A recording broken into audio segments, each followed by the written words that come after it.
అమ్మ అసలు ఆడపిల్లలు ఎలాంటి బట్టలు వేసుకోవాలి అంటారు? ఆడపిల్లలు మంచిగా ఉండాలండి. బయటకు వస్తే ఎంతమంది నవ్వుతున్నారో చాలామంది సిగ్గుపడుతున్నారు. మగవాళ్ళే సిగ్గుపడుతున్నారు. మగవాళ్ళే కిందకాల వేసుకుంటున్నారు బట్టలు. ఆడవాళ్ళేమో ఇక్కడ దాకా ఎత్తుంటే ఎట్టా ఉంటుంది, మనకే అసహాయంగా ఉంటుంది. అది శుభ్రంగా మంచిగా ఉండాలి ఆడపిల్లలు. బయటకు వస్తే ఎవరి పిల్లది అనుకోవాలి, అంతే కదా. అనసూయ అని ఒక సినీ ఆమె ఏమో లేదు మేము చిన్న చిన్న బట్టలు వేసుకుంటాము కానీ చూసే వాళ్ళ కళ్ళు మారాలి అంటున్నారు. మీరేమంటారు? కళ్ళు ఏమి మారుతాయి? మన ఒంటిని మారుకోవాలి కానీ కళ్ళు మారుతాయా?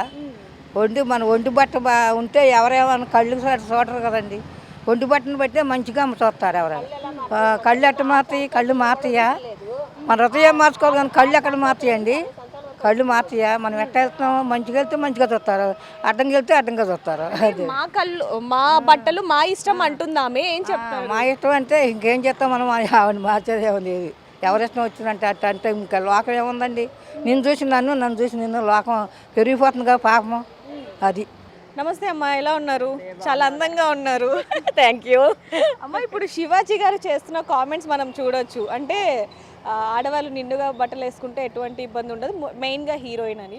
కానీ అనసూయ గారేమో మేము ఎలాగైనా ఉంటాం, చూసే వాళ్ళ కళ్ళు మారాలి అంటున్నారు. సో మీరేమో నిండుగా అందంగా ఉన్నారు, మీరేం చెప్తారు? అంటే చెప్పడానికి ఏం లేదు, ఆయన వే అయితే బాగుంది, ఆయన చెప్పడం బాగుంది. కాకపోతే హీరోయిన్లు పద్ధతిగా ఫుల్గా అలా ఉండాలి అంటే కూడా కుదరదు అనుకోండి. కానీ కామన్ పీపుల్, నార్మల్ పీపుల్ అనేది తప్పేం లేదు. ఆయన చెప్పిన దాంట్లో మేము అనుకున్నాము తప్పేం చెప్పారు అని. ఇంకా అంటే ఆయన ఇంకా అలా యూజ్ చేయకపోతే డైరెక్ట్గా చెప్పలేరు కదా. ఆయన చెప్పిన వే అయితే మాకు నచ్చింది. ఓకే, ఎవరో ఒకళ్ళు చెప్తే కొంతమంది అయినా మారుతారు కదా, మరీ ఇదిగా లేకుండా. అది అది ఎవరి పర్సనల్ ఇది కదా, మనం చెప్పలేం కదా.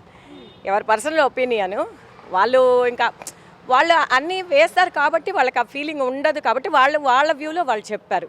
అది మనం అది కూడా తప్పు పట్టకూడదు. ఈయన చెప్పిన దానికి కొంతమంది అయినా మారితే మారాలనుకుంటే అది ఓకే, అది హ్యాపీ కదా. అది థ్యాంక్ యూ.